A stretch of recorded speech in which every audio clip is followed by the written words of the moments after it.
Hello everyone, what is up? Today we are checking out Phantom from Meloco Kyoran. Now, a lot of you have been recommending this one, especially after I checked out Shanti. I was very impressed with her voice there, and I'm excited to see what her normal singing voice sounds like. So, without further ado, let's just get right into things in 3, 2, 1, play. Ooh.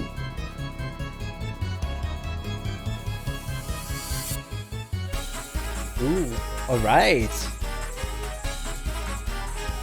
Nice.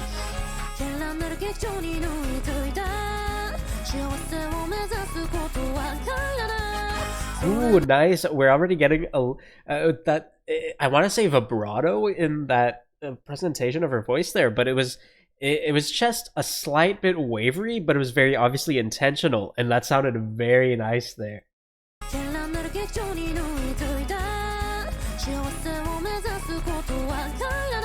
You know, funnily enough, it's actually that bass in the very back. That bass is enforcing the wavering. So, yes, she is wavering a little bit, but it's almost like the bass is emphasizing the feel of the vibrato. Even though there's not really any strong vibrato in the vocals, it still sounds like it's got that flair and that clarity to it, which it does have that clarity to it. But that flair is emphasized by the instrumental, which I really like.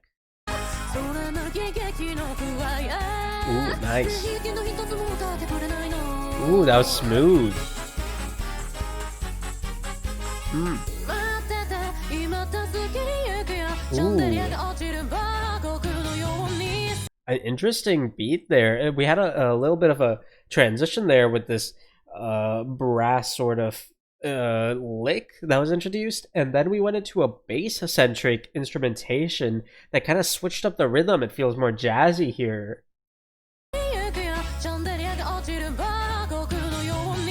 Yeah, it's like just the bass, like really backing her up there.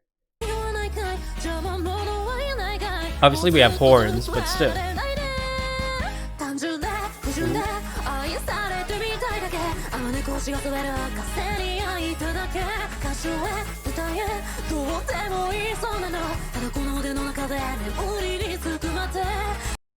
That was really nice. Let's go back. I want to hear that again. The way she kind of added a little bit of growl in there too, that was really nice. Just listen to how she goes bum bum. Instead of just having a simple bum bum like raise in pitch, she adds a bit of a slide and then pulls in her voice, constricts her throat a bit to make it a jump, and it feels so much more slick and so much more intense when she does that. It sounds so good there.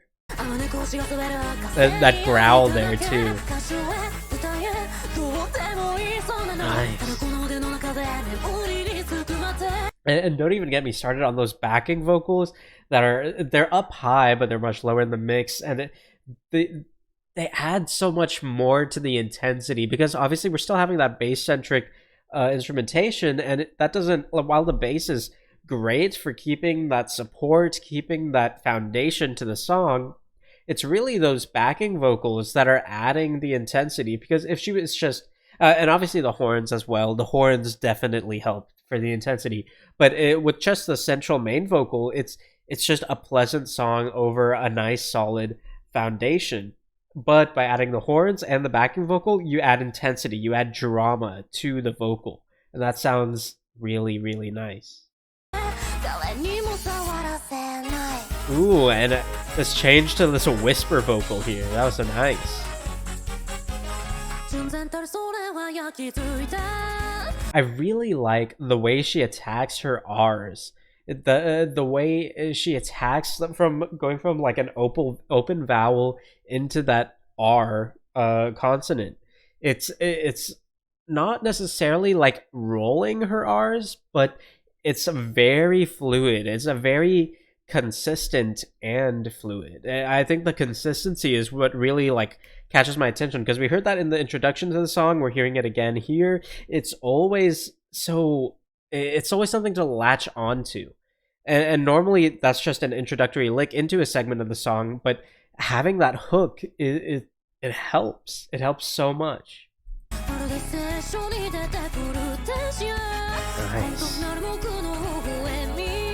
Ooh, I like those backing vocals.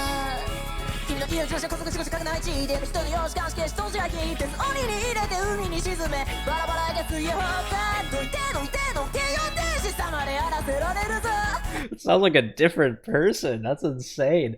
I like this complete change up in intensity. You can hear the notes are more staccato. The instrumentation is still pretty consistent, but what we're getting here is really this intense vocal rhythmic switch up, and we're not getting too much of a switch up on the instrumentation side, but it's really those vocals that are just taking the stage. She's adding that aggression to her voice, she's adding that intensity, she's adding a bit of a growl. It sounds excellent. And then she just goes back to the soft vocals. That's nice. Ooh.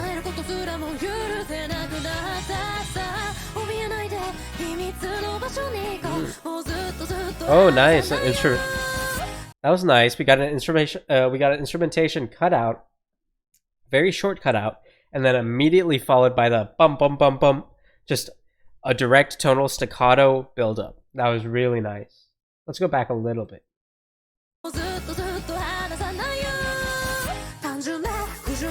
Ooh, nice. Oh, I like that. That was nice. You could hear she exhaled more air than was required for the notes there, and that was obviously intentional. She was adding this breathiness to it. She was adding this desperation to her vocal track there. That was excellent. Ooh.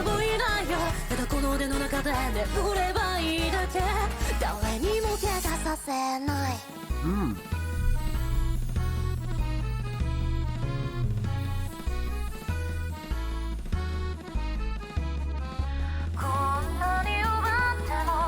Oh.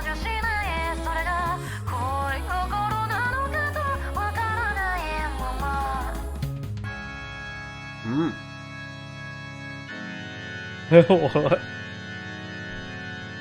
I have to say, the instrumentation switch-ups are very obviously not fluid on this part, but I think that's very obviously intentional. And I absolutely commend the experimentation with the composition and the flair it adds to just the song in general by having these drastic composition switch-ups.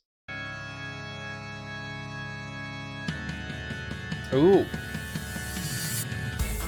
That drum sounded really nice.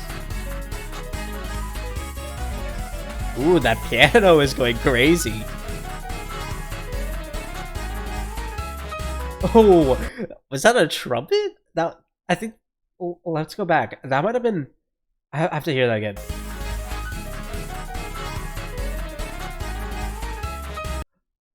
If I'm not mistaken, that was, I think that was a trumpet with a mute. That I believe that was a muted trumpet. Don't know if it was real or digital, but it sounded like a muted trumpet matching the ascension of the piano. That was really, really nice. I want to use something like that the next time I write music. That was excellent.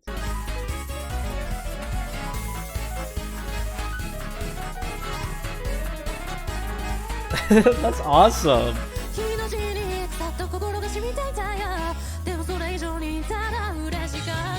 Nice.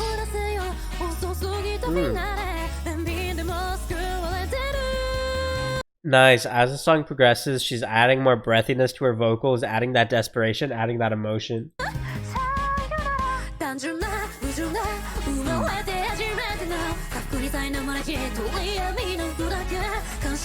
Nice.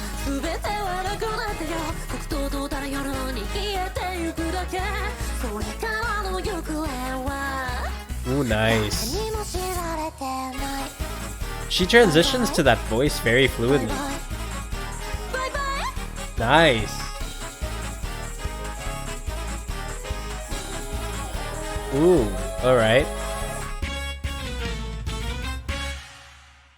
Nice. That was super clean. Wow. A very nice finish. Really, I was not expecting the horns to be such a big role in something called Phantom, but it's it's very interesting how the instrumentation was utilized here because it's very it's very unconventional. Just the transitions we got, the switch ups, even the vocal switch up we got where everything went red and we got her growling more and adding more intensity and kind of pushing more air. It was it was very unique composition wise, but the song itself, like the main lick, it was pretty consistent throughout the entire thing. There wasn't like a crazy amount of like different vocal melodies we got. And we got some rhythm switch ups, we got some unique vocal melodies, but for the most part, it's that bum bum bum bum bum bum bum bum bum bum bum bum bum bum bum. It's sort of that sort of tune is kind of what you take away from the song, and being able to maintain that catchy tune while still adding all this variation, always keeping interest, always adding something new, that was very impressive. Not the vocalist here is already incredible, but just the arrangement, the composition, that's really impressive. So yeah, thank you so much for recommending this to me. This was really nice. I really enjoyed this. Definitely going to be checking out more from Meloco. And I'm sorry if during this reaction, if any background noise was picked up. I didn't notice. There was quite a bit of noise outside. Don't know if the mic picked that up. I'm sorry if it did. I'll check over it. Hopefully it shouldn't be too loud. But anyway, thank you very much for watching. As always, feel free to recommend something you'd like to see in the comments below. Aside from that, I will see you next time. Thank you so much.